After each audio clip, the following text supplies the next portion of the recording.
I'm going to bring them both out and allow them to introduce themselves. We're going to start with the evil left winger first. Devin reviews. How you doing, Devin? Hey, I'm doing great. Thanks for having me on. Of course, of course. And next, we're going to bring out our salty right winger. How you doing, Night Nation? Hey, how's it going? Glad Good. to be here. Show Devin why he's wrong. That's right. Tonight, we're going to be going over subversion in media. That's the debate topic. Me and Devin have had a previous kind of sparring match on this a bit, which turned into just really an interesting conversation before it was all said and done. You'll see that we have the link up for super chats. If you want to send a chat into these gentlemen, you're welcome to do so. That link will be pinned at the very top of the chat bar. Both opponents will have 7 to 10 minutes for their opening statement. Night Nation is the contender. He's going to be going first, and we'll allow Devin Reviews to go second, and then I'll open the floor up. Night Nation, you're up. All right, sounds great. So I want to contend that cultural engineering, or in this case, I guess media subversion via cultural engineering, is a very real social technology, and in our current postmodern society, it is usually done with a malicious and manipulative intention to direct culture, therefore masses of people, towards the power and wealth benefits of the present elite and their predetermined agenda or agendas.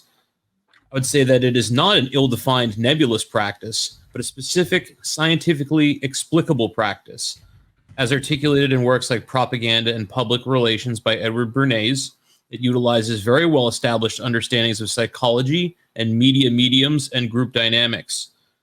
This technology is consistently utilized by both corporations for advertising and modifying consumer behaviors, as well as governments to alter the behavior and even voting patterns of the polity. This has often been to the detriment of the people it is aimed at. Obviously, the examples would include women enticed to smoke cigarettes as freedom sticks shortly after women's suffrage. Social media sold as a connection to family and friends, but in reality is an actually addictive dopamine loops and censoring and surveillance medium. I think I'll leave it at that and let not dominate the entire time of the intros, but I think that works, right? Sure. Well, it's your intro time, so whatever you want to expand on, you have 7 to 10 minutes to do whatever you'd like. Yeah, it'll go a little bit more then if I still got a little bit more time. Let's see. Often these. Sorry, go ahead. I said you have plenty of time. Yeah. Oh, okay, cool. Then I'll just finish off basically what I had for an intro. Often these agendas are proliferated through the mainstream media narratives and create new social pressure to manipulate the direction of public opinion. They often literally manufacture consent for everything from wars to social changes that are unpopular. Often, these tactics include manufacturing a sense of pseudo-profundity that implies pseudo-philosophy that is then popularized. These effects accumulate over time and ultimately create a false worldview that is ultimately harmful and lead to poor decision-making and life choices, often. I think they'll leave it at that. I think that probably covers it pretty well. Okay, Devin, you're up. Sure. So I guess broadly speaking, I would say that, yes, of course, cultural engineering is something that is real and can absolutely be used. My opponent has pointed out that, it's been used to, at the end of the day, sell products in the most mundane cases. And in other cases, I'm sure there's probably some stuff where it's been arguably more malicious. But I guess my broad point tonight is going to be less a case of disagreeing with that, because I think that most reasonable people understand that media can influence culture, it can influence people, it can have a broad effect over the society at large. But I'm more going to just argue for the fact that I think that ultimately, for the most part, when this happens, unless you have very specific examples with very clear evidence, generally speaking, it's just done to make some corporations some money or whatever. I don't think it really generally is done in an ultra malicious way. It's interesting you mentioned the concept of manufacturing consent, because I do actually believe that's something that Noam Chomsky wrote about famously, which is interesting to me, I guess. I've read a bit of that book, but not a ton, so I can't speak a ton to that specific idea. But yeah, regardless, I guess all I'm going to say is I don't think for the most part that this is done in an ultra malicious, ultra kind of I guess I don't think it's hyper focused. It's not something that's ultra pushed on people. Generally speaking, cultural changes will happen from some grassroots movement, and then you'll have larger corporations and media playing into that, but generally more along the lines of the profit motive as opposed to anything else. So yeah, that's pretty much all I have to say. I'm more than happy to just dive into it. Floor is open. Yeah, I would say in general that used to be the case, that culture would generally develop in a sort of organic sense, somewhat like a snowball rolling downhill, at least within certain smaller communities. But now I think there is these technologies that have been developed and have been articulated and now are, like any technology, could be used to exploit for good or evil. I don't know that it's always a vicious hand rubbing kind of plot behind every aspect of how it's deployed, but I do think that it's usually for the interests of the people who are deploying it. And so that will of course depend on what they're intending to do with it, right? And I think a lot of times they don't intend good things. I think it's to sell it off as just profit motive is letting them off the hook in a big way. I mean, you can look at just certain let's just say, they keep us safe for YouTube, certain medical things that have been done in the last years, which are, to put it politely, questionable. And you can see how the masses are being manipulated one way or another way by this group or that group. What do you say to that, Devin? I mean, I completely disagree. I don't really know. Oh, wow. I'm sorry. I'm getting echo. Is Yeah, Matt Echo. Oh, okay, cool. Yeah, I basically completely disagree. I don't really see how the current crisis, I guess, has anything to do with cultural engineering. What happened is we had a pandemic, and the obvious answer to that is some kind of like scientifically manufactured resilience against it. A vaccine is the very, very obvious solution. Has been done throughout history for a multitude of different things. Vaccine proves effective pretty much everywhere it's been used. Wait a minute. So like the flu vaccine, right? That eliminated the flu? Well, that's not the purpose of a vaccine, though. Not necessarily. I don't have polio. Well, yeah, exactly. Well, right, but that's because polio has basically been snuffed out in the human population, right? Devin, can you turn yourself up just a little bit? Sorry. I'll see if I can do it on my end also. Yeah. Nope, I can't. I think I should have okay, yeah, no worries. I should have an easy way to do it. Okay. Oh, fuck's sake. Is his echo cancellation on? Maybe that'll help. No, I don't think it is. I think this is the device. Okay, is that any better? It's too loud. Oh, okay, sorry. Yeah, just a little bit. It's funny, the technicals tend to be the thing that jams up every show of everybody's. My show too. It always tends to be the thing.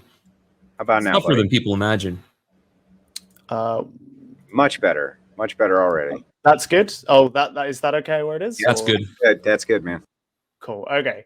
Yeah. So basically, some vaccines do eliminate diseases, but generally speaking, when it comes to, I don't know what the exact term is, but I guess virology. I don't know if that's the field. Either way, generally speaking, stuff that is more kind of less lethal and more like spreads faster, that kind of stuff is much, much harder to completely eliminate. But when you've got something that has a much higher death rate, that doesn't spread as easily, generally that stuff will get eliminated by the vaccine. Now, I'm not going to start talking about specific diseases because I have not researched this, but I would imagine, if I had to guess, that something like polio just had a much higher death rate and a much lower R rate. So that would be my guess as to why the vaccine wouldn't wipe that out. Whereas if something like the flu, it's ultra contagious. It has a very low death rate. So the people that basically someone will get it and they'll spread it to other people before dying. And because it spreads so much and replicates so much, there's a much, much greater chance of mutations. Hence why you need to get you need to get flu shots, updated every year or whatever, because it mutates. And the exact same thing is just true of COVID. So I don't know. I don't see how this would show any kind of problems with vaccines in general. It just shows they work differently against different diseases, which makes complete sense. Well, I'll cut to the chase without trying to blow out the Crucible channel. But so the difference is that there is no animal reservoir, I guess, for a lot of these diseases that are eliminatable. And I guess apparently there is for the virus. I'm not going to go into it, just like I said, to protect against the YouTube thing. But I will say, let's direct it back to the cultural engineering aspect. And I'd say that a lot, not just into the vaccine thing, but a lot of the behaviors around the COVID pandemic have been altered through cultural engineering. Now, you could very well argue that those have been for the betterment of the people. In some cases, that may very well be true, but I think in a lot of cases that they've sort of gotten power drunk, and I think there's a pretty good evidence for that one. What do you say to that aspect? Well, I'm super curious. What would you say that is something that is, I guess, can you point to one thing that's kind of like you think is as a result of the post-vaccine stuff that you would consider cultural engineering? The vaccine itself, you mean? No. So you said that basically you think that the vaccine was like broadly speaking. Obviously, I don't know if you 100% agree with this, but broadly speaking, the vaccine was done for the betterment of the people. But then you said, but you think that essentially they've gotten power drunk on that kind of authoritarianism, I would imagine, and then as a result pushed further cultural engineering points. I want to know what you think they've pushed Sure. post the vaccine, basically. Sure, no problem. I would say that in general, most vaccines I was more or less for. Wasn't an anti-vaxxer as they would call it now. I'd say that in the beginning, you'll even have images of Joe Biden, Kamala Harris, et cetera, so these people that are supposed to be very far left coming up and saying that they would never regulate, they would never basically coerce and force a vaccine down people's throats. And then not even maybe 6 months later, they're doing it. And then the cultural engineering aspect is they start to convince the entire masses that they're going to pressure their colleagues, accost their family at dinners. They're going to say, you're going to have this shot or you're going to have no job in Australia, for example. And I think they're doing it in the UK where I guess you are. So this is increasing, and not just the way that typical vaccines were done. I mean, that you could say that you had to have like your polio shot, et cetera, to go to public schools. But I think that's about the extent of it. You can maybe for the military as well, but usually it was not a mandatory thing for the most part. And also they were more effective in stopping transmissions. So there's that too. Does that give you something to grasp onto, that it's actually, Not really, to be honest, because I mean, this just seems like if you look throughout the history of politicians, especially like people like, in mainstream political parties, you look at the Clintons, like, I don't know, the positions have changed over time. I don't think this is proof of cultural engineering, or at least some kind of malicious cultural engineering. In fact, if anything, this would seems more like the opposite. I don't think they've done a good job. Put it this way, if Biden's goal before the vaccine was out was to get the most people to take the vaccine, he essentially, what he tried to do is he tried to make people feel as easy as possible about it. But realistically, if he wanted the most people to take the vaccine, I think back then it probably would have been better to be honest and just kind of say, like, look, this is killing a bunch of people. We may have to mandate it. And if you just prepare people for that, I actually think you might do a much better job of cultural engineering, if anything else. I mean, we all know advertisement works and just repeated rhetoric works. Politicians use it all the time. So this seems more like someone saying something they thought was politically viable at a time and changing it later, as every politician has done forever. I would argue the change came when it stopped becoming about the Trump vaccine. It was first the Trump thing, and then they didn't want to do it because that. Then it shifted. But my claim to the cultural engineering was convincing your family to pressure you, convincing your boss that they need to pressure you, convincing all these other people that they need to accost you in a supermarket if you don't wear a face covering, this kind of stuff. Okay, hang on. I'm just super curious. What do you think cultural engineering is? Just like, can you give me like a quick definition? Well, I mean, the typical example would be propaganda, which is usually the advertising, repeated phrases, build back better, build back better. We're going to build an improved world. We will build back better. You've heard that how many times? Thousands already. There's one example of just a mantra that's repeated for the purposes of cultural engineering to shift the culture, the mass culture, into pressuring you in that direction. Okay, so wait, that was an example, but I assume what you mean is it's basically anything that's done with the purpose of shifting the culture in a direction, right? Yes. Okay, sure, yeah, okay, okay, I thought so. Yeah, so that's fine. But then I just find this bizarre because I don't see how they've really done anything to, like, passing a policy is not something that I would consider cultural engineering. That's more like a very literal political engineering. Like, here's the disconnect I'm having slightly with this argument. So Biden saying, okay, we're gonna allow work to mandate places and whatnot. I'm saying that we need, like a mask mandate or whatever. Like, him pushing that from a policy level is just a policy.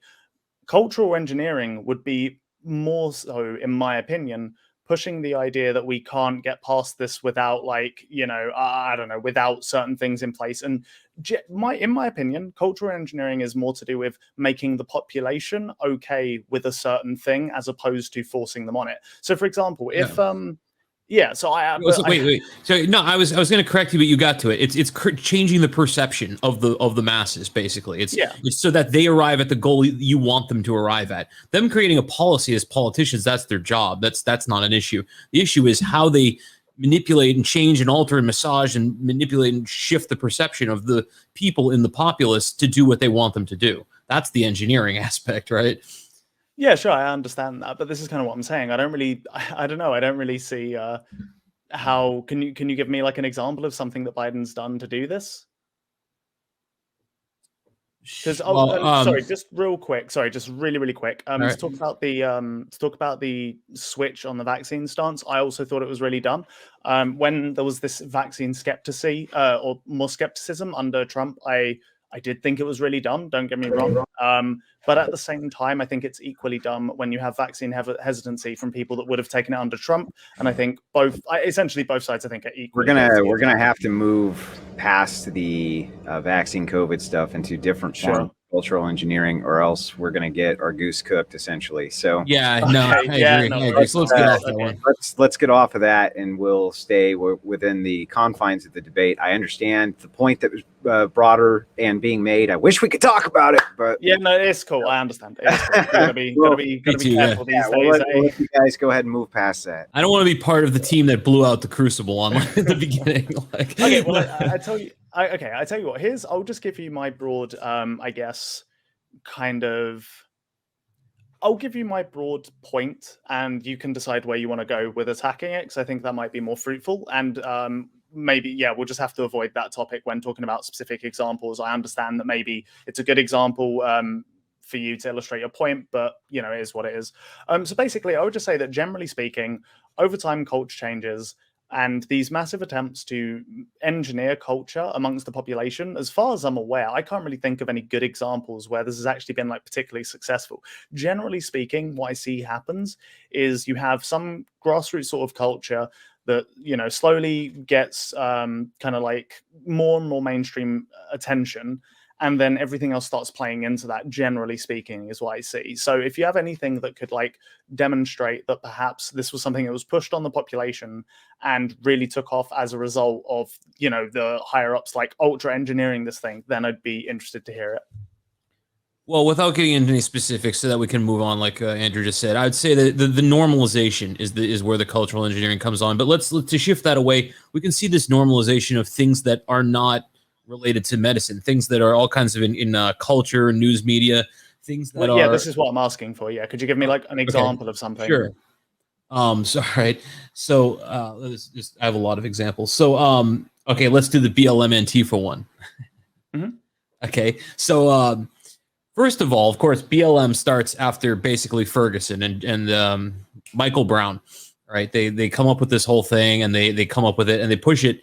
But then by the time around when George Floyd and all this happens last summer, it comes out that this is actually very much a Marxist movement down to the core, so much so that they will openly admit to it on camera in public that they are overtly Marxist, that they have Marxist aims, and that they don't value the values of the Western civilization, so much so that they want to do away with the family structure. And they say so on their website. They've now scrubbed that, by the way, but they did originally, and you could find that, I'm sure, saved somewhere. But okay, sure. So then... go on. Oh, no, I was just going to say, okay, so the normalization comes when you have these massive corporations starting to put billions and now billions of dollars into media and marketing and pressuring and making it seem like everyone is on board with it, when in fact, there's not quite that at all. A lot of people are against not black people, but this Marxist organization that wants to rewrite how society works, right? I think that's a pretty solid example. Okay, so yeah, I think if anything, this example actually massively agrees with what I'm saying, right? Because essentially what you had is, as you've correctly pointed out, a grassroots movement that was sparked up as a result of perceived injustice. I'm not even going to get into what, any of that stuff. Let's just both agree that, it was sparked up because there was a perceived injustice, right? I'm assuming we agree on that? Yes. Sure, yeah. Let's just go with that for now. That's fine. Okay. So it was a grassroots movement that popped up as a result of that. Their goals, regardless of whether they were Marxist, regardless of whether they were far-right fascists, it doesn't really matter, because it was a grassroots movement that wasn't engineered in any perceivable way. And like you've said, afterwards, corporations started pandering to it because there was a whole bunch of people they could pander to. This is just what corporations have done forever. I mean, the rise of pink capitalism is a perfect example of exactly that. So I don't really see this as an example of cultural engineering. Oh, I definitely do. I mean, I don't think that, first of all, I don't think it was a grassroots movement at all. Maybe it was like in the first month. Then after that, it got very heavy funding from people like George Soros. And this is pretty well documented too. And so you can't call that a grassroots movement. I mean, that's a well-funded movement. That's if I had that movement, you guys would be very upset. Let's just say that. And, you know, here's the thing though. When it comes, so I don't know specifically. Honestly, I hear George Soros at the time. I don't really know enough about him to comment on him. But realistically, rich people donate to causes they see as like, you know, worthy or whatever all the time. So I don't really, even if this is true, which I mean, you'd have to shoot me a link, and I'd be curious to read about it because I don't, like I said, I don't know a ton about George Soros anyway. But let's just, you know, even if that is true, this is just something that happens all the time. Like you have rich people, you know, donating to all political campaigns, for example, right? Like I just don't see how this is a form of cultural engineering again. Like even if what you're saying is true, this is a consequence of capitalism, if anything. Okay, I mean, I would say that it's cultural engineering because I don't think the actual support is there. I think that after these manufactured events, like the George Floyd event, there's all of a sudden support, but more or less the public, the American public, did not really support BLM for most of BLM. There'll be this flood of it is pumped into the media, and every advertisement, you know, you'll turn on freaking video games and it will say, you know, Call of Duty supports Black Lives Matter, or Amazon supports Black Lives Matter. You're barraged with it. That's the engineering. And then it's also this thing where you're pressured to say that you support it, where they very, very in an evil, intelligent way baked it in so that if you deny this Black Lives Matter communist movement, it sounds like you're denying that Black people matter, which is very clever in an evil way, because that's not what I'm claiming, at least certainly not within this context anyway. And then they, you know, this is clever, but it's evil because this is not the thing, and it makes people pressured into supporting it when it might be very much against their own best interest. And it also makes it seem like there's far wider support for it than there is because of the freaking advertisement just blaring it everywhere. Again, I find this very strange because I'm very aware of the polls for BLM support, and they do seem to have a decent amount of support. If you look at the polls based on everything I've seen anyway, obviously it's, you know, goes up and down, and they have a decent number of detractors as well. But I don't think that realistically you can claim that it doesn't have as broad a support as it does, despite the fact the polls seem to suggest otherwise. Plus, after the George Floyd incident, you had the, you know, riots and protests all over America, and regardless of what you think about that incident, you can't deny that was clearly something that riled people up, got them out into the streets, and they clearly cared about this. So even if like it's only something like, I don't know, 20% of all Americans supporting BLM, I'm just throwing a number out, I have no idea if that's true or not, but even if it is that amount, that's still a decent amount of people that are going to be willing to, you know, if a corporation panders to you, may perhaps be more willing to go and buy their products and that stuff. So like, again, I don't know, I just don't see this as cultural engineering, because realistically it seems like something that sparked up as a result of something else. And I don't know, maybe you could argue it's been kind of like elongated or perhaps promoted by corporations. But realistically, when something gets promoted by corporations that, generally speaking, the populace really disagrees with, there's a ton of pushback. You've seen this for a lot of the far left stuff that corporations are pushed for. You've seen it for a lot of the far right stuff corporations are pushed for. So if people were really this against BLM, I would be shocked to find any corporations actually wanting to, you know, push it. So I don't see how this is cultural engineering if there's so many other clear counterexamples and a very obvious, I guess, mechanical explanation as to why it is in the place it is, you know? Well, I'm curious, does any of that, do you agree with any of that, or do you think it's all total shite? I'm just curious. I think that there was pretty broad support after the incident. I'd say that, I think if I recall correct, it was something like 50-60% of America was saying, I support BLM. Now it's down to something like 20-30% after it came out that the co-founder bought several multi-million-dollar homes with BLM money, and that literally $1 billion of this BLM money that they took in to help Black people has somehow magically vanished. This kind of stuff tends to bring down their support. But I would say that the support in the first place, other than around the actual incident that was, you know, has many questions around that, by the way. So you guys had this question, neither one of you knew. It looks like the poll I have, it was at 78%. Oh, what? That When was was this? the support for Black Lives Matter post. That's probably after George Floyd. Floyd then, right? Yeah. Yep, right afterwards. So I just wanted to clear that up so you both have that number. Okay. Did you get a read on when it is currently though, Andrew? I'll look that up. You guys can continue. All right, thank you. I did have Anyway, a little though, quick Google, but I couldn't see anything. There's a Pew Research thing from September, but actually that's pretty new. But yeah, sorry, go on, Nick. so I think that it's not the idea of support for these things. It's the idea that corporations will pour money into them to change the perception of the public, right? That is sort of the heart of the cultural engineering as we've defined it for the purposes of this debate. So it does seem like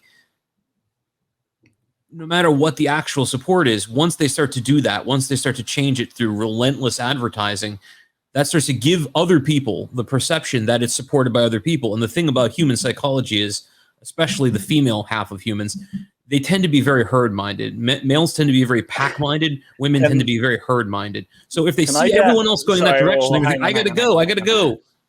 I'm gonna need a source for that. And also, psychology in the private chat from 538, he tracked the BLM support started at 85% and is currently at 37%. That's what I was thinking, Yeah, something like that. That sounds about right. Yeah. Right. It had there was something I was reading recently about a collapse in BLM support, where it was something like their words, or something to that effect.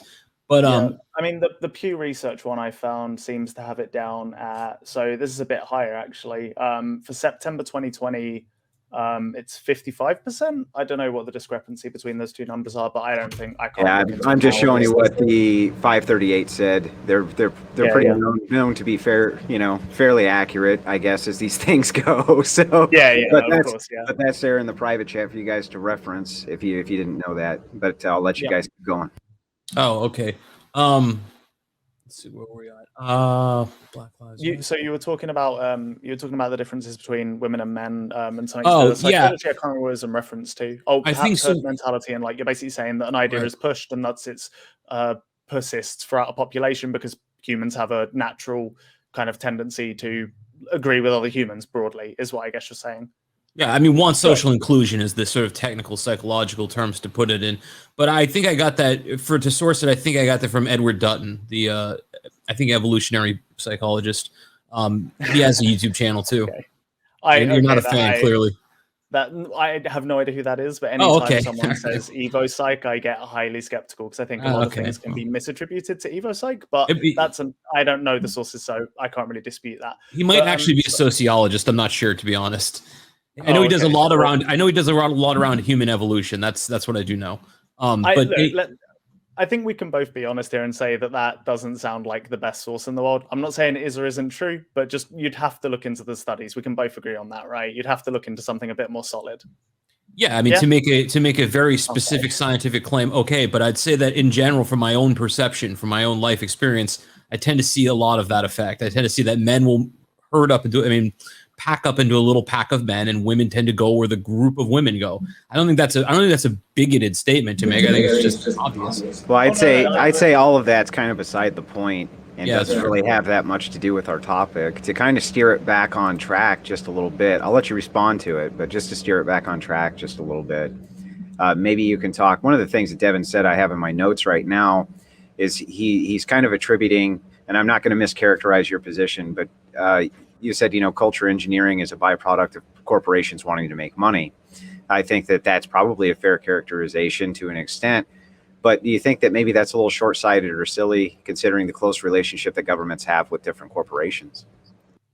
I actually don't necessarily disagree. I do think there is potential for harm there. And as someone who is, concerned with a multitude of social issues, I can definitely see that there could potentially be harm there. And as you say, there is kind of a talk or a conversation going on between politicians and corporations. So I can understand some of the potential skepticism, but I guess the reason I find it to be a strange point isn't so much because of that, because basically I think it's always just over a profit motive or whatever. It's more a case of I've just never seen an example of a corporation trying to engineer something that the population doesn't already more or less agree with. There's some cases where they've done stuff that is kind of like, I guess, controversial, and they usually get a lot of pushback on it. Even some of the BLM stuff, depending on how radical it is by corporations, it has had pushback. Like, I can't remember who it was exactly, but I could have sworn there was someone who came out that was basically like there was a corporation that did something that massively promoted like specifically the violent rioters, and there was a fuck ton of pushback against that. I can't remember the exact example. I'd have to go research it again. But when this stuff does happen, like I don't know, it just seems like there's so much pushback for it. I can't see this as kind of like an invisible hand sneaking in these, incepting ideas into our mind. I just can't realistically ever see it like that. What I will address, though, and one thing that I do think is an interesting point, is you brought up the point about herd psychology, and the reason you brought that up is because you believe that if an idea gets an amount of steam and then a corporation pushes more steam on or more fuel onto the fire, basically, you're saying that it could spread further than it would otherwise. I guess I don't necessarily disagree with that, but I just don't think that it's this huge harm, I guess, because it seems like whenever there's an idea that starts to make any kind of progress and you have corporations that support it, depending on how the public feels about it, there will be either pushback or it will get progressed. I don't necessarily think it's a bad thing. If it's something the public broadly supports, if it gets progressed slightly quicker, I don't think that's necessarily a problem. It may be cultural engineering. I wouldn't necessarily disagree with that. And as I said at the start, I don't disagree with the idea that this could exist or does exist to some extent, but I don't see that as a necessarily harmful thing. I think, again, like ideas change over time. And if in, 20 years' time, BLM is a useless kind of idea, I think generally speaking, people will drop it. People still think it has use. People will keep perpetuating it. And that's just kind of how things have always been. And until I see some evidence to suggest otherwise, I don't really see how I can change my mind on this. But yeah, go ahead. Well, I'm suggesting also that they alter the popularity of ideas. The obvious example is through advertising, but that's not just it. It's also through other various means, through the media itself. Through when you watch, I'll give you an example in the news media. When you watch how the talking heads will cover something, a lot is conveyed through their facial expression, through their tone of voice, through their demeanor, through how they react to the news that they're reading out loud. And that conveys to the audience whether they should be in support of it, whether they should think it's vile, whether they should agree with it. And this is all happening on the subconscious level. This is not right up here in the prefrontal cortex, right? So this is not where people going, oh, I think I would like that. I think I would dislike that. This is happening on a very, right under the surface level. And as a result of it, this sort of tends to build a momentum in the populace. And eventually it alters the very popularity or unpopularity of a topic or an idea itself. So I would suggest that these popularity of something or unpopularity of something is not in and of itself organic either. Perhaps it was, I will grant this, perhaps it was prior to mass media. I don't know, because I just don't have a time machine, really. But we would speculate that perhaps it might have been before even the printing press. But now with what we've got, I think it's very much not organic. Okay, but you're going to have to provide some evidence of that, because I can't think of a single example that would be, that would support your case, honestly. You brought up BLM, and like I said, that seemed like it was a very, very grassroots thing. In fact, I remember initially when it started sparking up and had a decent amount of support, nowhere near as much as it has today, but a decent amount of support, corporations wouldn't touch it, and they didn't for a long, long time, until, it did have a kind of more mass public appeal. So yeah, I just, you're going to have to give me an example, I guess, that isn't BLM, because all right. Well, let me kind of step outside of the issue. Just go back into the psychology of it a little bit. We can agree that for human beings, ostracization is one of the most vicious, rough things to experience, to be ostracized from the group, right? So if they're able to make it seem, even through perception, to alter the perception of people through, say, media, that BLM is the appropriate thing, that you are supposed to support BLM, that if you do not support BLM, that you are a bigoted person, or you are a bad person, you are morally deficient, then they can give the perception, and manufacture the perception that you will be ostracized if you do not support BLM. Therefore, they've actually literally manufactured a whole bunch of people to present to the world that they support BLM, whether or not they actually do internally. That's my claim, and I think there's a lot of psychology to back that up. Yeah, okay. I don't necessarily disagree that this could be a problem, but realistically, I just don't see it happen on a mass scale, especially with something as controversial as BLM. It's not like BLM is like so. I mean, right now, it actually has more opposition than support. And if I had to guess, I could probably go on Fox News, look at the last thing they said about BLM, and if I had to guess, it probably wouldn't be all too positive. So I like. I don't necessarily disagree that this could be a problem. This could be pitfalls that humans fall into. But in regards to BLM, it seems like there's enough detractors. I mean, there's a ton of detractors. I mean, realistically, the last election was still incredibly close, and I'd be shocked to find that many Republicans support BLM. So there's clearly a ton of detractors. So if you feel ostracized from a community because you don't support BLM, like I would be amazed if there's anywhere in America outside of maybe some very progressive cities, like maybe a few. I would be shocked if there's anywhere where you couldn't find other people who don't support BLM, where you don't have to like cave into that. I just don't see this as a real problem right now. Again, I'll grant you 100% it could be in the future, and it could happen with other things that I'm not thinking about, but for BLM, I just don't think it's applicable. It's interesting. I think okay. So I think one of the reasons you might get that impression is it very much depends which community you're in. I'm assuming you're in the UK based on your accent. I've had friends from the UK. So my experiences with the UK is, 'cause I used to live in Paris for a long time, by the way. Is that you guys are very liberal and you're very global modern. You know, you're very metropolitan sort of thing, right? So. And then again, I didn't live in the UK, by the way. So, but here's the thing: it very much depends, I think, who you're surrounded by for these kind of impressions. And I think if you're living in a place like Michigan, like I am, that's very different than if you're living in a place like I'm assuming London or something. So I mean, it's very much going to depend. I think if you're going to take the whole entire nation state to make the assessment, you're probably going to get more of a mix, and it's probably going to be much more balanced, probably. But I think if you try to go into these very specific places, if you go to New York City or London or LA or something, or you go to Paris or you go to Germany, it's probably much more support. It's really going to, I think there's also going to be a difference between urban and the country. So I think it's going to be very interesting like that. But I don't think, I think that the support in the cities largely does come from the experience of people in the cities, which is very multicultural and which is very accepting of other cultures, of other people groups, etc. So I think that that's where you're going to see your difference too. I think sure, yeah, I don't necessarily disagree, but I guess that going back to the point of ostracization, though, yeah, I don't necessarily disagree that. So I guess the point you're making is that within certain cities, within certain communities, it is very hard to be like quote unquote anti-BLM because you'll be ostracized as a result. But surely the same is true in the opposite as well. There must be incredibly rural places that are very anti-BLM. Where if you support them, you'd probably be ostracized, if maybe not in as direct a way, because I understand that there is, I can understand that it's kind of like slightly weighted in a certain direction in terms of the ostracization, but you're still not going to have many friends in that area. You're going to, have a hard time getting along with people if you're like this fierce liberal living in like this rural town. Like I just don't see this as a problem because realistically, it's going to go both ways. Like like I said, it is an issue. I don't think it's an issue that proves kind of cultural engineering is spreading like this unstoppable wildfire, though. I guess that's the problem.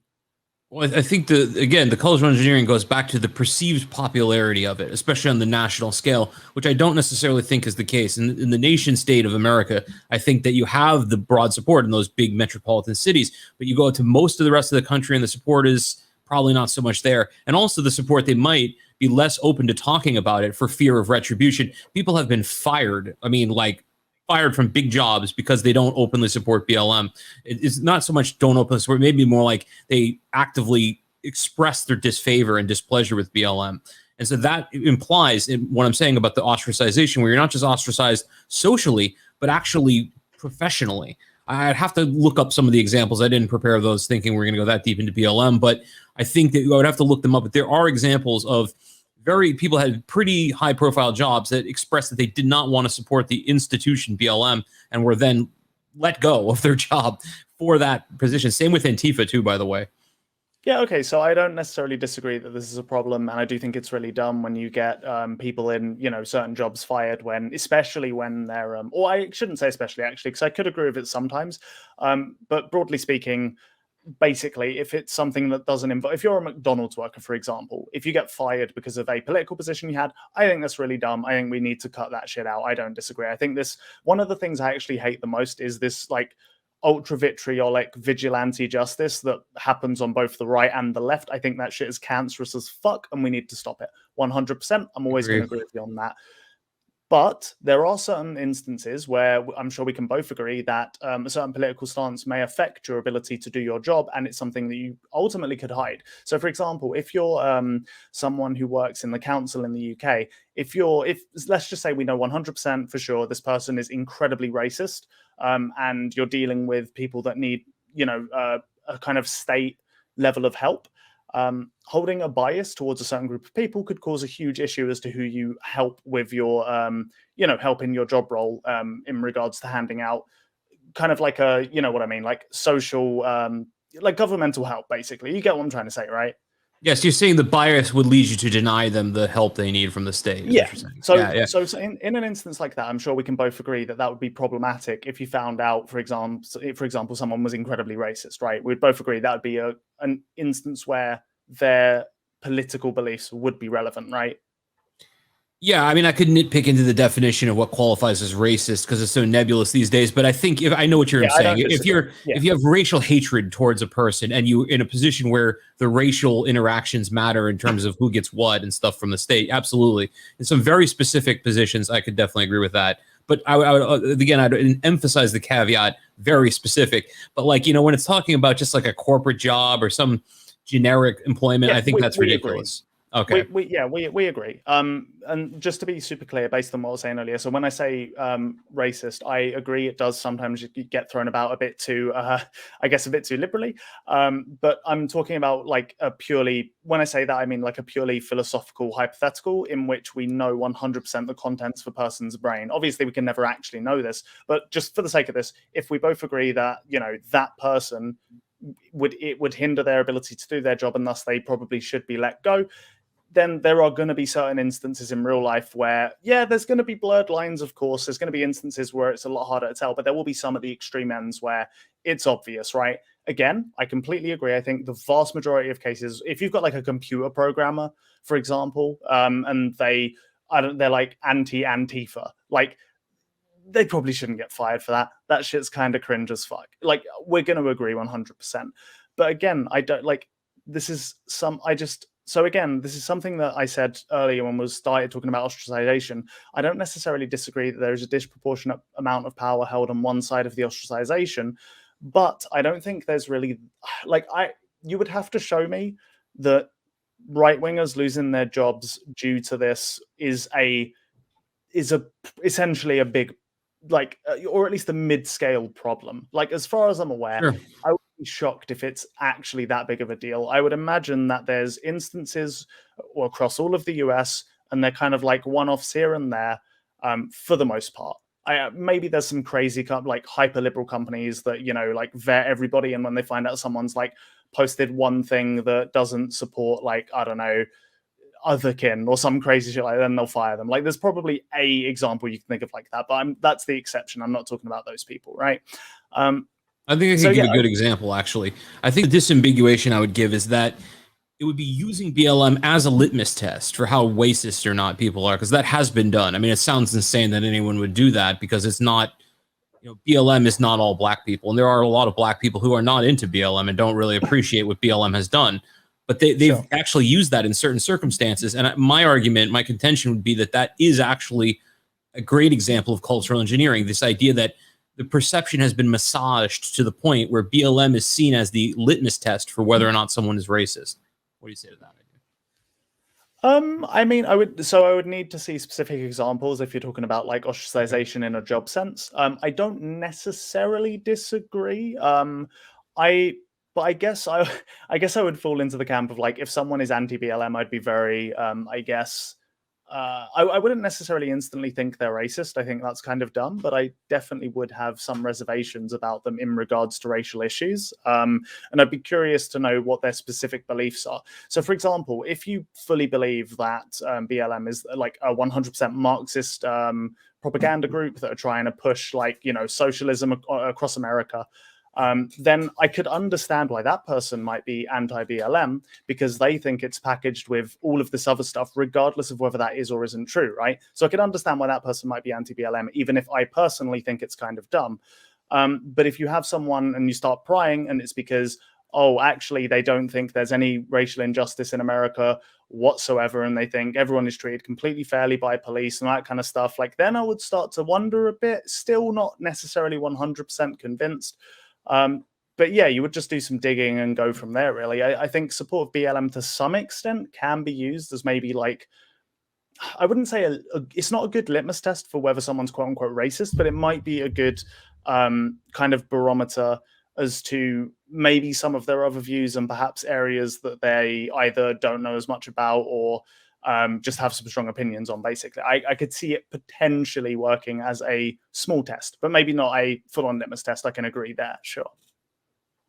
Sorry, that was very long-winded. If you need me to go over any of it again, please do ask. No, but that's I mean, that does bring into weird distinctions. Like, a lot of people, to some degree, myself included, think that the idea about, you know, let's say George Floyd, for example, being killed by Chauvin with the knee on the neck thing, there's been a lot of stuff that proves that maybe that narrative is not correct.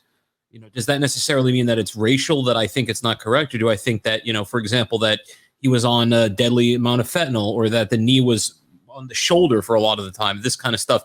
Does that make me racist for thinking maybe there's less of a racial component than it wants to be made out to be? And that ambiguity that's injected into that situation and calculation, that would, again, to me, be sort of an element of the social engineering of being expected to be down with BLM. That, you know, if you're not down with BLM, you hate all the black people, is what you're expected to come to the conclusion of, is what I would. Yeah, I don't necessarily disagree, but I don't, again, this is just a case of like, honestly, to be honest, if anything, I would actually say that this is all a consequence way less of cultural engineering and way more of the opposite, if anything. Like, I actually think that people coming to their own conclusions, forming groups and kind of like pushing their own ideas within certain communities, and especially the internet has massively propelled that. I would say, if anything, that's the opposite of cultural engineering creating these effects. So the idea that you have these, you know, from your perspective, incredibly far left people holding all these people to account that perhaps are nowhere near as evil as the left say, I would say, if anything, that is 100% a consequence of social media, if nothing else, because it's pushed us to these political extremes. And what's happened is the corporations essentially have taken a side. But I don't, like, again, I don't think this really says anything to do with cultural engineering. Also, to go back to the other thing, another huge thing, and this is actually one of my biggest things, I think one of the biggest problems we're facing today is a problem of information. So I'm like, based on what you've said about George Floyd, I would not assume that you are racist, right? But I would believe that there is a huge gulf in the amount of information, or sorry, in the types of information that me and you believe. So you may have looked into certain things or seen certain sources posted by, you know, whoever that convinces you of one thing. And for me, I've come to the other conclusion largely because the information I've gathered has pushed me in that direction. So I would say, if anything, the problem to do with the divide is more so to do with information. So for example, if I could prove to you 100% that the fentanyl in his system wasn't enough to kill him, then I assume you would essentially understand more so why people are annoyed, right? Yeah, I'll absolutely grant this. The video looked terrible. The video looked like he killed him with his knee on his neck. So I'll absolutely grant that, first off. But I'll say also that this thing about information, this is always a part of why this is even an issue, is that we all have to some degree trust other human beings for our information. Like, it says on my computer that 7:51 p.m. on the East Coast in America. I have to trust somebody else for that. Of course, I could look outside and say, well, it looks like, you know, the sun sets so-and-so hours ago, so I think it's 7-something p.m. But we have to trust somebody else for our information. So that always is going to create the opening for which cultural engineering can happen, because we have to trust somebody else. So then I choose to trust so-and-so people, and that narrative, I believe, makes more sense. You chose them, and their narrative makes more sense to you. And so, you know, we're kind of shaping our worldviews based on who we trust to some degree, and I actually do kind of half concede.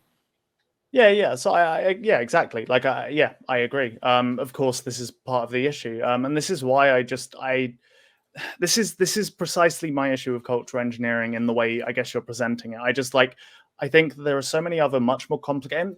Look, here's another thing actually that I'll say. And I don't know whether you're doing this necessarily, but this is just another thing I talk about a lot. I fucking hate any grand narrative that pushes the idea that this is why everything is happening, or this is why all of these consequences are the way they are, or why all these things are the way they are. I would apply this to cultural engineering. I would apply this to capitalism. I would apply this to feminism. I would apply this to the alt-right's ideas about race. Any of these ideas, Marxism as well, because a lot of that is, a lot of the problems are along class dynamic lines, stuff like that. I think all of these issues are incredibly multifaceted, and I don't think it's usually as simple as saying corporations are pushing an idea on a population and that's why they believe that, or governments are doing the same. I generally think that there might be a bit of that going on, sure, but I think generally everything is just far more complicated than that. And simply put, I think when we have these discussions about cultural engineering, it's difficult to, or at least for me, to kind of like take them ultra seriously when, sure, there may be a bit of it going on kind of in some of the ways we've described, but I just don't see how all these other factors that I've brought up to do with, like the internet, like hyper radicalizing people being pushed into echo chambers. And part of that is ostracization, as you've brought up. But again, this is all, I think, more of a consequence of some of the technologies we have available to us that are very unintuitive and counter to human productivity and conversation. So, yeah, I mean, what do you have to think about that? You actually touched on something. You actually touched on something really good there about the echo chambers of social media and generally information. I think that that's actually another key point, is that we could actually argue that the echo chambers themselves of big media, social media, putting people into these camps where left-wingers only talk to left-wingers, right-wingers only talk to right-wingers, and this, and obviously the echo chamber effect. I think this, if anything, is sort of like a meta form of cultural engineering. And I think it is creating a great amount of harm in the culture, and it is making it so that left-winger and right-winger oriented people and worldview people can't even have real discussions now at this point without screeching at each other. It's really damaging, because I think even when people who you would describe themselves as left-winger and right-winger, if they sit down and talk, they'll actually find that there's probably at least about 60% that they can get on board with both ways. It's that other 40% that's highly contentious. So that's where the, kind of thing comes from. Yeah, no, of course, yeah. So that's the other element, right? Is that this cultural engineering stuff, no matter how you slice it and no matter how you characterize it, tends to create way more conflict than needed. And so I would argue that it's actually debasing culture itself over a long span of time, over many people, over many generations. I don't think that's happening like in our lifetime necessarily. It's probably, from our great grandparents to present, there's been a lot of, sort of snowballing effect of this stuff. And, we've all been exposed to, think about, just for example, how many murders have you seen on television and movies in your lifetime? I've seen probably several million. Yeah, it's insane. Well, maybe not that many, but like a lot. Sure. I've seen millions. I've seen too many freaking movies in my lifetime. So Fair enough. you could, if you want to really push the definitions, you could even argue in some sense that's a form of cultural engineering, just to the effect of making it more normalized, the normalization effect. Regardless of whether I agree or disagree with that, can I just, I want to bring up one criticism, I guess, that touches on the point I was talking about earlier. I guess this is kind of my broad point. If you consider that to be cultural engineering, I think that is cultural engineering in such a loose term that the term itself kind of loses a lot of meaning. And I think that this kind of goes back to what I was saying about grand narratives. I really, really dislike this idea that someone can have this one worldview and everything is kind of like stemmed from that. And I think again, no disrespect or anything, but I do think you are doing this slightly with this cultural engineering stuff, because there are other rational explanations that make a fair amount of sense that would enhance your understanding of this and make you come to better conclusions. I think if you were to just kind of like, well, okay, so going back to the echo chambers thing, I just think that's essentially, it makes way more sense. That's a consequence of the internet. You have basically, say you have a niche idea 100 years ago, you tell a bunch of people about it, everyone's like, what the fuck, that's not the social norm right now, so everyone shuns you, and your idea never gets spread around. But when the internet sort of started coming around and people could start talking to each other and engaging with each other through social media, what ended up happening is you had all these people that had really, really niche ideas that suddenly had a way to all become connected with each other, forming echo chambers. That has nothing to do with cultural engineering in the sense that I think you're describing it. No one kind of like created the internet, and like Facebook didn't start because they wanted to hyper divide people across the world. They started it as like a business venture and wanted a way to enhance people's social interactions, which is why it's kind of ironic that it's actually done the opposite and become a replacement for that, which I'm sure we can both agree is a problem. But I just don't see how this is. I think describing that phenomenon as cultural engineering does more harm to what you're trying to say, which part of I do agree with, but it does more harm to what you're trying to say than anything else. Because again, I just think that's a very simple explanation that makes a lot of sense, right? No, I think that you're. I'll concede half. I'll give half of that. I think that there is absolutely an organic development of things like you just described. I think that's very accurate. But I think that it's sort of like a two-sided coin. There is the organic development, and that's perfectly fine. That's just part of human life. But then there's the other side where it's people manipulating it. And like I said in the beginning, it's a technology. It can be used for good or evil, like any technology. So, there have been instances of cultural engineering that have been for the better, that have actually caused good change. I kind of struggle for many examples, but there are some. But I would say that, you have to think of it as this sort of two-sided thing where there is an organic development, and then there's that push by, political interests, economic interests. Even when you talk about Facebook being an example of an organic development, even that was sort of an economical interest. That was a financial incentive behind that. So for them to steer that development for the sake of profit, it would make sense that they're going to engineer the culture that develops inside of that in whatever direction is going to yield them the most profit, whatever is going to make people stay on Facebook long enough to consume the most ads or whatever it may be, right? So sure. Yeah, no, I don't disagree. But again, this kind of goes back to what I was saying, though. Like, I think when we have this idea that everything can be explained by this one worldview, I think you end up missing a lot of other things. So again, something I'm very familiar with, because I am a filthy fucking lefty, is, or I guess I should say, you said that. You said that. I didn't say that. Hey, that's fine, man. Your words. Yeah, no, 100%. Yeah, no, I guess I should say actually probably a filthy fucking progressive, because otherwise people will get the idea I'm a socialist, and I'm very agnostic when it comes to economic issues. But let's not get into that. Basically, one of the things I run into all the time is feminist talking points, and a lot of which I do agree with. But I do think there is a tendency among feminists to kind of like have this one worldview that explains everything. And there's always an explanation as to how every little thing always comes back to patriarchy. Patriarchy is why we have racism. Patriarchy is why we have capitalism. It explains every single thing. And I think people like that run a real risk of missing other incredibly important, incredibly powerful kind of like explanatory tools for phenomenon they're seeing in the world. And I really think that the way you're using cultural engineering has an element of this to it, where I think that, sure, again, I agree that to some extent cultural engineering can happen. As you said, it can be used for good or evil. It's just a tool. I don't disagree with that. And I think in the past it probably has been used for both. But again, I just think that, as I was talking about Facebook, we both agreed that, broadly speaking, it was probably just an economic venture, and there are consequences to that. But this is, I guess, this is why I think that what you're saying is a problem, right? From what you're saying, what we need to look at is how to kind of change the cultural engineering or stop it from certain sources, right? But wouldn't it make more sense if we both agree it's an economic venture to have different economic incentives so that it doesn't push so many kind of like push these crazy echo chambers? Or wouldn't it make more sense to regulate certain parts of the internet or consider Facebook maybe a public tool as opposed to something that's privately owned? I think those fixes make way more sense, and you can never come to that conclusion when you have this type of a worldview, in my opinion. Perhaps that might be a fix for when it's specifically motivated by economics, but in some cases it isn't, right? You gave an example of feminism. That's another fantastic example. I would go out on a limb and argue that feminism has not done right by women, at least not in my lifetime for sure.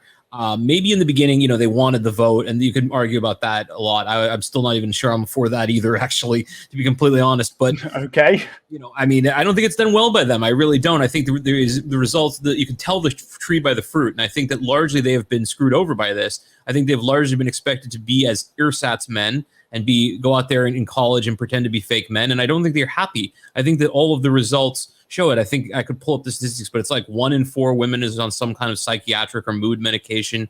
Like 1 in 5 has a genital herpes. This is things that are not good for them. And we can argue about, it liberated them. Liberated them to what? To be a cog in the economic machine like men were, instead of being at home where they're indispensable to their family and can't be substituted for anyone else. That's the way I see it. And I'm sure you see that as very far right, but I mean, to me, the results speak for themselves. And I think that the feminism can maybe start. I could grant that it started with a good intention, and a lot of things start with a good intention. A lot of things are good, they're good experiments to try. But then when it starts to go bad, nobody admits, oh crap, this is going off the rails. Maybe we should rail this back or change something, or they just keep going. It just keeps snowballing. And I'd say that now it's really screwing people over, especially women. And I don't think they're happy. And I think that's pretty evidenced by a lot of metrics. What do you say about that one? I guess, like, to talk specifically to the mental health issues, this is something that's on the rise in every Western country across genders. It might be affecting women more, but there could be other reasons for that. It might not just be that this isn't like a life that suits them, so to speak. Plus, the other thing is, I'd be very curious to know in my opinion, a stat is useless unless you have something to compare it to. So you gave like the 1 in 6 stat for women on psychiatrics, but I'd be super curious to know what the case was if we go back before the vote, because I'm pretty sure that there were definitely points where women were suppressed by all kinds of drugs, and I would be shocked if that didn't lead to a whole bunch of insane mental outcomes. So I'd be very curious to know what the change in that statistic is, because we can both agree that's the important part, right? The statistic itself is not useful. I don't think we had mental health drugs prior to 1921, really. I mean, we had some very primitive ones, but I don't think it was anything on par with what we have today. But I think we had cocaine, right? We had cocaine, right? I was literally about to bring this up. Barbitol. I mean, the Queen's Gambit was an incredibly popular show, and you saw one of the drugs that she was on, and that's based on a real thing. Women were given drugs to keep their emotions under control and all that kind of crazy stuff. So I would be shocked personally if there isn't a whole bunch of issues in relation to that. So I would need to see the change. I wouldn't at face value take this stat as proving anything, especially when this is ultimately kind of a problem that everybody's facing, not just women, really. So yeah, I don't know. Yeah, I mean, I can concede that male satisfaction is down too, but I think that those are largely, there is some crossover for sure. I think that it also is economic, where it crosses over for both male and female, where we have not seen, while the profits have gone up for many of these major corporations, the profits for the employees have not at all. It's like the CEO is 255 times what a regular employee makes or something. So there is this climbing of the success of the business without the employees going up with it. So that does generally create a sense of dissatisfaction among both genders. And I don't think that you can just nail it down just to women. But I think that it also does put them in a role to pretend to be men and to try to compete out in the world in a way that's very harsh and they're not biologically suited for. That's largely an example of my own observations and generally less popular views of psychology, I guess. But I have a real hard time believing it. I don't know. It's mostly my own observations. I guess here's something I'll say to kind of counter this. So I'm not going to try and convince you otherwise, because realistically you have to do your own research on this. Obviously, I completely disagree. But I can't convince you on the spot. I can't just fire over a study right now and you read for it. You get the point. It's something that you need to decide on your own. That's not a journey I can have for you. But one thing I will say is, even if what you're saying is true, so let's grant that women are suddenly less happy on average because they aren't biologically suited to the roles they're moving into now. Let me grant you 100% all of that.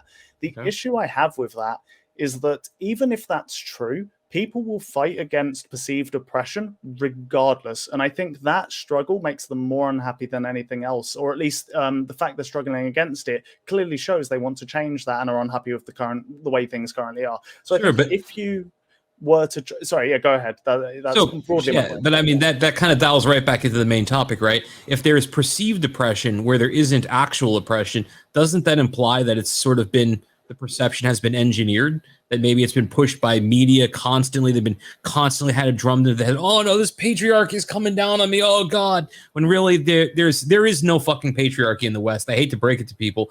That's in fact, I would claim that that's the problem. Is not that we have too much patriarchy, but that we have none. When we had patriarchy, people were a lot more happy with their lives. That's there's a couple problems with this comparison though, because That might be true, but again, I think there's other explanations for this, and I think like again, attributing everything to the patriarchy, I think, is dumb in either direction, personally. But if you go back, 100 years, our lives were everything was much simpler, and I think if anything, that probably had more to do with the personal satisfaction and happiness. So I don't really see how you can attribute that to less patriarchy. I'd be interested as well, based on how you've spoken about it. I'm just curious, what do you define as patriarchy? Oh, that's a good one. That's basically a network of men with agency developing their own families and their own communities. And of course, I think that is where women should have power. They should have power over their home, which home does not mean house, of course. It means their entire living quarters and the children within it and the network of those living quarters making up a community. That's a real serious power. That's not a joke. It's not a meaningless thing. It's not a some subordinate garbage thing. It's very powerful, but we've made that seem insignificant. Even my mother talks about, for her whole life, she's been given these narratives about how it's not good to be a stay-at-home wife and all this stuff, when she's found incredible satisfaction in it. So we've been bombarded with these kind of messages, when in fact I don't think there's a lot to them, except for the fact that it's cultural engineering, in the sense that it's not a perception that would exist on its own organically. It's a perception that's being beaten into our head by endless media exposure and impressions given from media. And it's not just overtly given, it's implied constantly through various symbolism. Okay, I'm curious. Where did the media get the idea that women should be more free from? Where did that idea come from? Oh, easy. So that was, I know that there was this thing with David Rockefeller where he talked about the guy named Aaron Russo, about how, he's asked, why do you think we, pushed feminism? Because the Rockefellers did fund feminism very, very heavily. They said it was because we needed to get women out of the home so we could tax them. We could have them as tax, paying citizens as well. Because when the wife stayed at home, like in the 40s and 50s, before, they were untaxable, because you could only tax the man and the one in the household. And there was other aspects to it too, but that let's keep it in the economic and just say that. And also, by the way, this is also critical to lowering the birth rates. So I know that's a thing that's critical to Andrew down there, the birth rates. Yeah, something he cares about an awful lot. My understanding is that documentary is called Aaron Russo, Freedom to Fascism. Is that the one that you're referencing? I think that's it. I'm not sure about the title, but I know it's Aaron Russo talking about that. Yeah. Okay. Okay, I could find the clip. I would personally be quite interested to see that, actually, because I genuinely didn't know that. That's interesting. But regardless, I guess what I would say is that, like I said, regardless of whether that is or isn't true, ultimately people that are oppressed in some way, or as we said, perceived to be oppressed, do end up being dissatisfied. So what I would say is, I don't necessarily disagree that this idea that every woman has to go out and become this super ultra savvy career woman, I don't think that necessarily is something that should, quote unquote, be pushed. But this is kind of like on the other side of the coin. I don't think it's good to say that all women should be at home 100% working all the time. I think ultimately the goal of feminism and progressive ideology is typically to liberate people to make their own decisions. Now, sometimes I don't disagree that some people maybe suggest or basically some people push the work side so far that it feels like maybe some women perhaps feel pressured to do that because otherwise they've failed their gender or some dumb shit like that. So I would disagree, or sorry, I would say that basically I think that kind of thing is bad, and I'm sure we can agree there. But I also think this idea that pushing every woman to stay in the home is equally as dumb. I would say that it makes way more sense for everybody, not women, just men, women, and everyone in between, whatever. I think it makes way more sense just to push everybody to ultimately do whatever they think they will thrive best at. If you think you're going to be a fucking killer, stay-at-home mum, you want 4 kids or whatever, go for it. You do you. Find yourself a man who can lock that shit down and knock it out of the park, right? If you're an ultra savvy woman who's really fucking good at coding, someone like the CEO of Bumble, to be fair, I have no idea if she coded or just made the company, but regardless, if you're this ultra savvy businesswoman, you've got a killer idea for a company, go for it. You kill that shit. I don't see what the issue with letting people make these choices is, especially when doing like pushing people to one side or the other always seems to have negative consequences associated with it. So, like, you know, if we repealed the women's vote, for example, I'm sure that most of the women living today would be pretty unhappy with that and probably rebel against it. And as you've said, there are almost definitely going to be some women that feel like they've failed their gender unless they go into work. And as a result have, you know, had this idea of like work is, you know, how you can kind of like help women everywhere and whatever, like, and that idea pushed on them, and that's caused them harm because they've gone into it and decided that life's not for them. I'm sure that's happened as well. It's almost inevitable, which is why I would always and I don't see why we don't just advocate for everyone to kind of like do what they want, as long as we have reasonable societal and economic outcomes, which I don't think that would really destabilize anything, especially. So yeah, I just don't see why you would push it in a certain direction, even if I grant you that there is, and I don't know this, I think this is actually probably wrong, but even if there is some biological component to it, I still think it makes more sense to let everyone do whatever. I'm gonna let you respond, NNR, and then we've got to get to the Q&A because we're gonna start to wrap the debate up, so you guys can go move into closing statements after your response. Right. What time are we ending for the next? It was 45, right? So 30 minutes left. Okay, Yeah. cool. Okay, cool. Yeah. So I would say that the party line that will be given for feminism, that was originally given for feminism, was exactly that. They were going to give women the ability to choose what they want to do with their lives, which sounds incredibly noble. And, you know, what kind of evil bigot couldn't be behind that, basically, right? And if that was exactly what it was, then I would agree. Problem is that it's sort of a trick. It's really not actually that. And with the effects of, I would argue, social engineering, is that their opinions have been guided and shifted and pressured until they get the result that they wanted, actually, which was not the stated goal. The actual result they wanted was to get them into the workforce, get them taxable, get them out of the home, weaken the home. And then there's other aspects too, like getting rid of Christianity and the other binding forces of society. But that's a bigger thing. I'll leave that out of it. But my argument would be that women who decided that they wanted to stay home and they wanted to be mothers and they wanted to do the traditional sort of thing, they were pressured ruthlessly. And I know some of them myself, some women in my life that were, and some of them didn't want to go be career women. And they were basically berated into it, more or less. And a lot of it is subtle too. A lot of it's not this overt screaming in their face, you're going to do it kind of thing. It's more where they're just pressured, where they're made to feel less than if they choose that. They're made to feel that they are choosing to be a slave to a man if they choose that.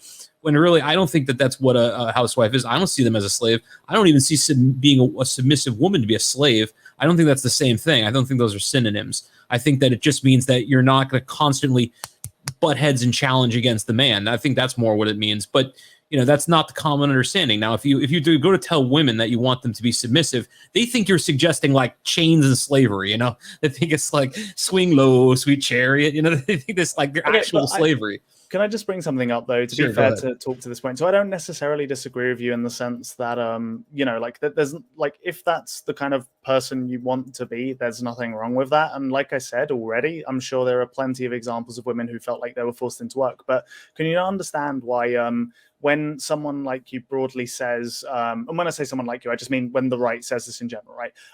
When the right broadly say something along the lines of women should be submissive, can you not see how that might seem a little bit kind of like counterintuitive to what certain women want? So what it sounds like you're saying, and you can correct me if I'm wrong, but what it sounds like you're saying is that all women should be submissive because ultimately they'll be happier for it. That would broadly be your prescription, right? I would say they should be if they want to have the relationship with a man that was traditional to men and women for all of human history, right up until about 50 years ago, which is really a fraction of a blink of the eye in terms of human evolution, right? Okay, yeah, sure. So we probably both agree on that. Like, if you want like a tradcon wife or a tradcon husband, you probably need to be a tradcon. It's probably a necessity for that, right? But this is my point. I guess there's a problem when you go from, if you want to do this, you need to be this, and go from that to you should be this. That's when there starts becoming a problem, basically. And that kind of sounds like what you're saying, which is why like, again, if let's say the whole thing you said with Rockefeller is 100% true, I would agree. That's probably a pretty bad start for feminism, but that doesn't mean ideas can't be extracted from it that are good in the long run. And I think feminism's come a long way since then.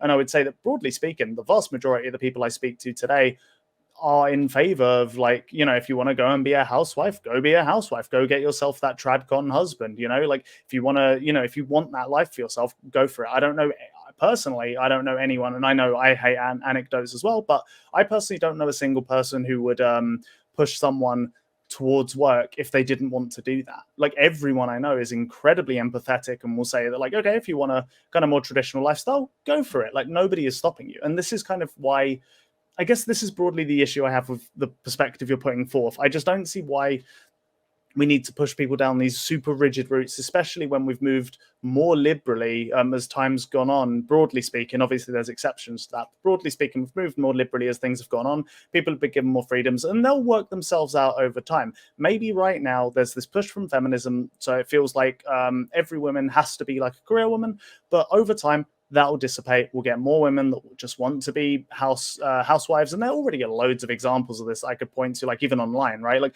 look at someone like Lauren Southern, for example. She's not an old person at all. She's relatively young, and she's ultra fucking tradcon, right? And she wanted to be a housewife, and there's nothing wrong with that. Like, go for it. But this is kind of my point. Like, I just don't see what the issue is with moving to something, broadly speaking, more liberal and giving people more freedoms rather than pushing a certain narrative in either direction, right? I would say it should work that way, but cultural engineering makes it so it doesn't, especially the subtle kind. But this is what I'm saying. Like, you need to provide an example of that. Like, you need to show me some proof that there is cultural engineering to push all women to be, these hardcore work machines, like outside of the Rockefeller thing. Because if that sounds like something that could have happened from a bunch of ultra capitalists back in the day. But again, I would say it's evolved from that. And if you look at all of feminist philosophy, it clearly has, right? The only trouble with providing proof is that the proof would be like all of the media for the past 60 years. It's sort of hard to pick an example because you have just an embarrassment of riches in terms of evidence. You have basically every movie plot about women ever has communicated in the last 60 years has communicated, you go girl, you go be a CEO girl, you go be an astronaut girl, don't take nothing from no man girl, this kind of stuff.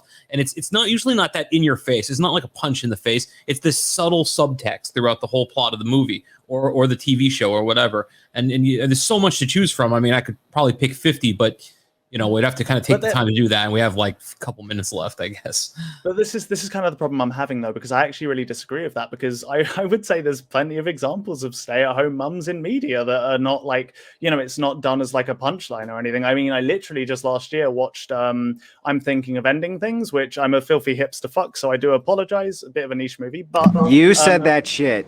You said that shit. Yeah, no, I own it. All right, I'm a dirty, filthy hipster fuck. Okay.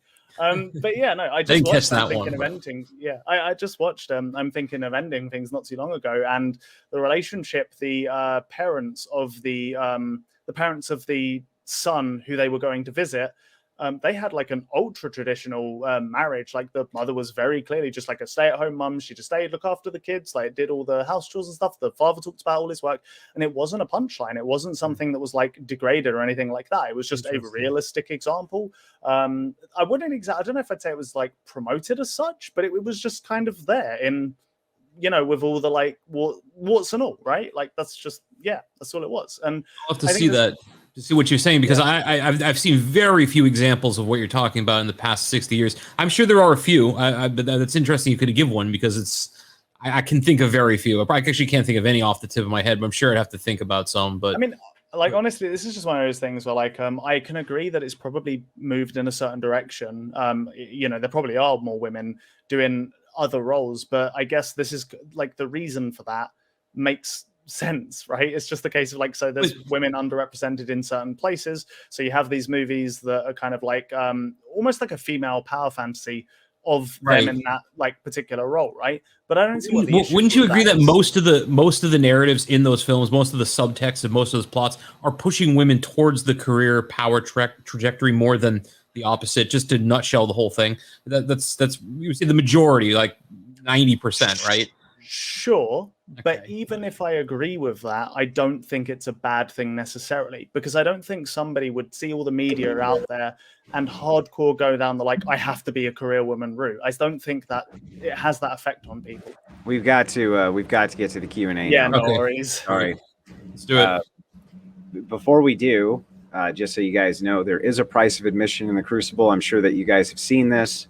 I put up my favorite thing that I want you to say, and usually tell you the way that I want it said. And then we clip it and we put it on our clips channel, and it's designed to completely humiliate and embarrass you, to be perfectly honest. So I'm going to start. Cultural engineering. It's total cultural engineering. I am going to start with you, Devin. Sure. And this is a Monty Python quote.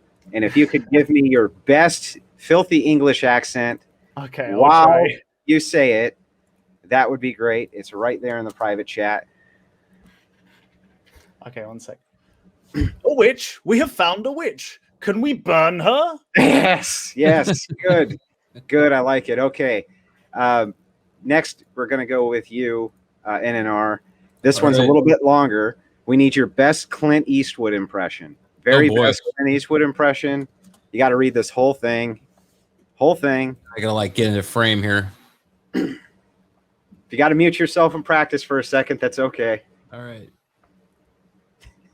Did he fire 6 shots or only 5?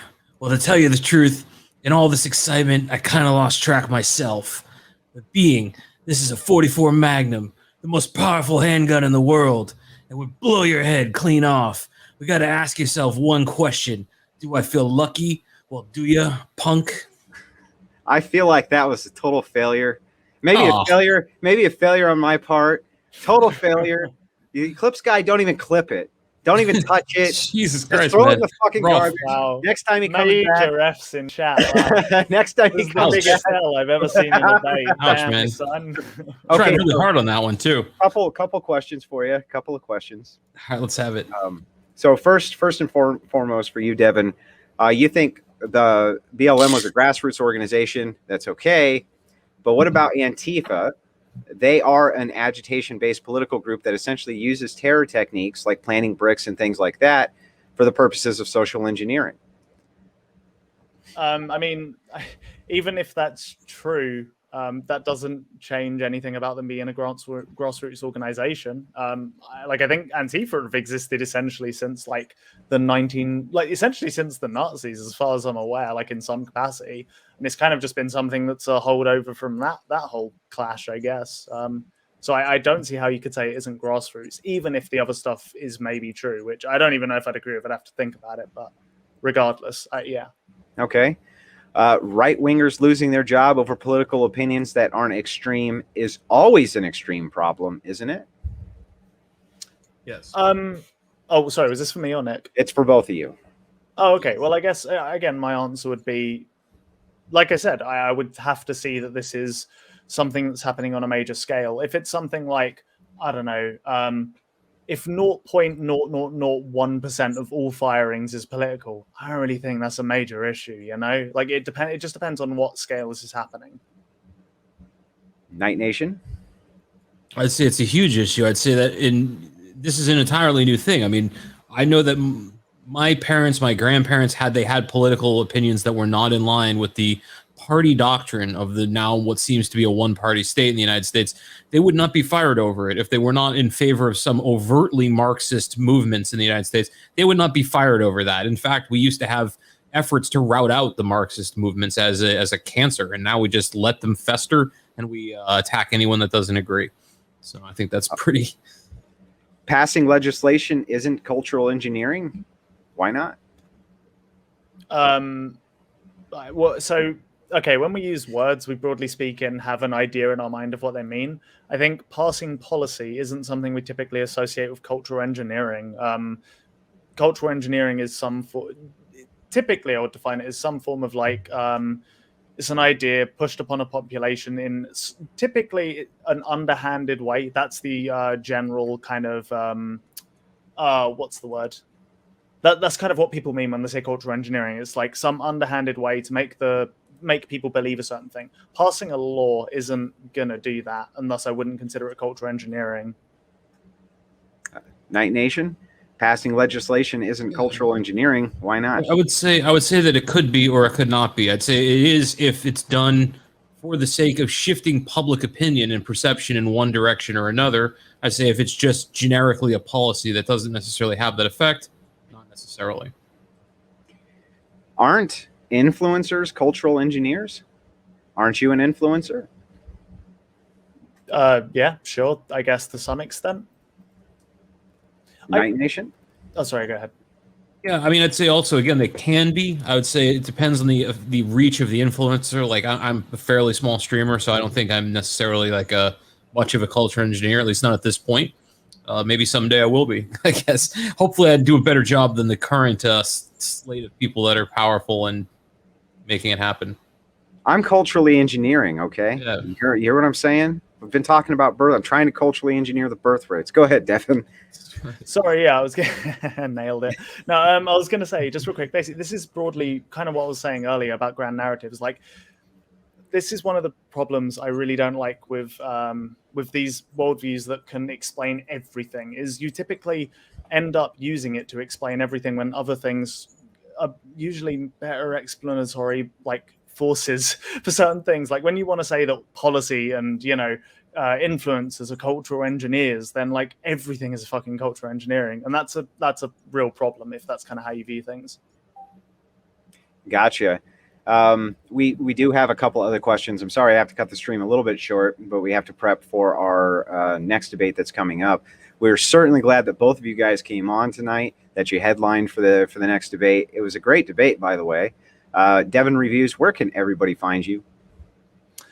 Yeah, so everyone can find me at the handle Devin Reviews across basically all social media.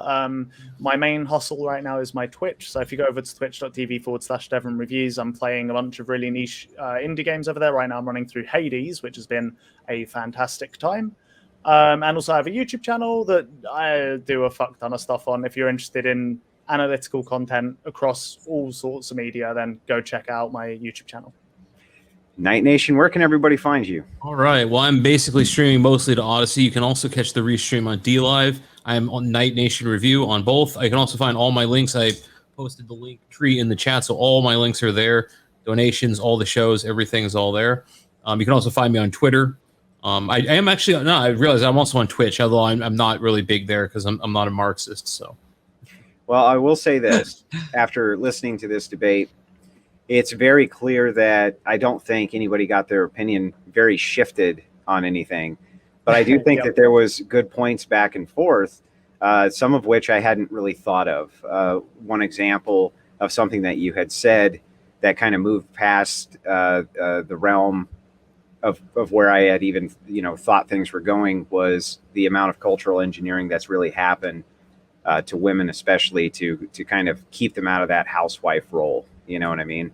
Now that's just from my perspective. I'm sure Devin wouldn't agree, but I did find that interesting, kind of an interesting side note that moves into the kind of cultural topic that I really hadn't expected it to go that way, but it was kind of interesting that it did. So I hope I see both of you guys come back to kick some ass on the Crucible. You both enjoy doing it. You love this channel. Yes, sir. Right? It's awesome. Absolutely. Anyway, thanks for having me on. Thanks for the debate, Devin. Yep. Yeah, Both of you cheers, guys. It's been fun. Yep. Both of you guys have a great night. I'll be contacting you down the road. You two catch you on the next one. See you in the chat. Yeah, see you around. Peace out, everybody. All right. Take Thanks, care. guys. Good night.